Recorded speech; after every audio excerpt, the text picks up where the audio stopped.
सचिन की जिंदगी में एक ऐसा मोड़ आने वाला था जिसकी उसने सिर्फ कल्पना की थी। उड़ने की आशा के आने वाले एपिसोड की शुरुआत उसी नई उम्मीद से होती है, एक ऐसा सपना जो धीरे धीरे आकार ले रहा था।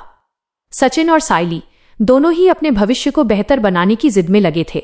मुश्किलें बहुत थीं, लेकिन उनकी सोच और एक दूसरे के लिए खड़ा रहने की हिम्मत उन मुश्किलों को छोटा बना देती थी।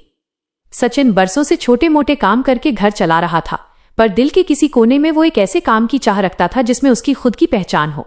सायली को ये बात शायद सबसे ज्यादा समझ आती थी। वो हमेशा हालात के हिसाब से रास्ते बनाने वाली लड़की रही है। एक शाम खाने के दौरान जब सचिन मायूसी से कहता है कि उसे समझ नहीं आता कि आगे क्या करे, वहीं से कहानी का नया अध्याय खुलता है। सायली मुस्कुराती है और कहती है, तुम्हें ड्राइविंग सिखाने में महारत है, क्यों ना अपना ही ड्राइविंग स्कूल शुरू करो। सचिन को यह मजाक जैसा लगता है, पर सायली का भरोसा उसे धीरे धीरे इस दिशा में सोचने पर मजबूर कर देता है। इसके बाद शुरू होता है मेहनत का दौर। जगह ढूंढना, कागजी काम, लोगों से बात करना, और दोनों दिन रात एक कर देते हैं। सचिन सुबह तड़के उठकर बुकिंग वाले स्टूडेंट्स को सिखाता और सायली बाकी सारे पेपर वर्क को संभालती। रात को दोनों बिल्कुल थक जाते, लेकिन अपने सपने से पीछे नहीं हटते। लेकिन जहां सपना हो वहां रुकावटें भी आती हैं, और इस कहानी में रुकावट बनकर सामने है रेणुका। सायली से उसे वैसे ही चिढ़ थी, और जैसे ही उसे पता चलता है कि ड्राइविंग स्कूल का आइडिया सायली का है, उसका गुस्सा और बढ़ जाता है। वो हर तरह से सायली की राह रोकने की कोशिश करने लगती है, कभी उसे घर के कामों में उलझा देना, कभी सचिन के सामने ताने मारकर उसका मनोबल गिराने की कोशिश।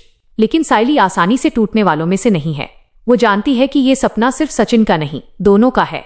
धीरे धीरे सचिन ड्राइविंग क्लासेस का बोर्ड दीवार पर लग जाता है। पहली बार उस बोर्ड को देखकर सचिन की आंखों में चमक आ जाती है, मानो उसने अपनी पहचान पाली हो। शुरुआत में काम धीमा चलता है।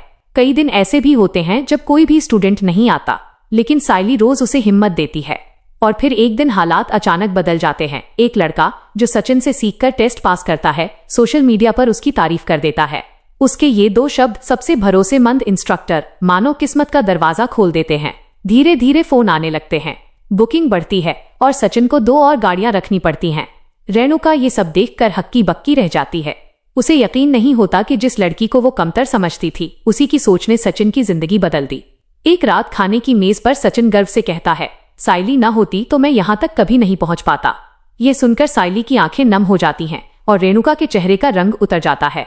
लेकिन कहानी यहाँ खत्म नहीं होती।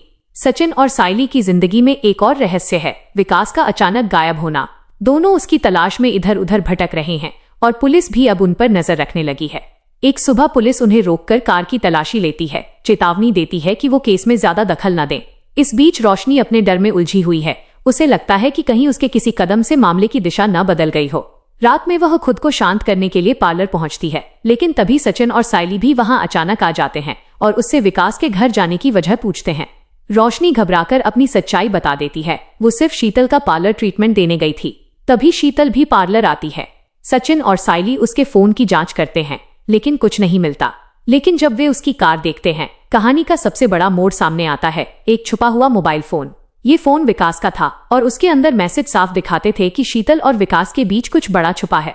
यह सबूत लेकर वे पुलिस के पास जाते हैं। शुरू में पुलिस टालती है, लेकिन फोन देखते ही मामला पलट जाता है। जब वे विकास के घर पहुंचते हैं तो वो घायल अवस्था में मिलता है, जिंदा लेकिन बोलने की हालत में नहीं। उसकी आंखें बार बार शीतल की ओर संकेत करती हैं। सच वहीं छुपा था। अब रहस्य धीरे धीरे खुलने लगा है।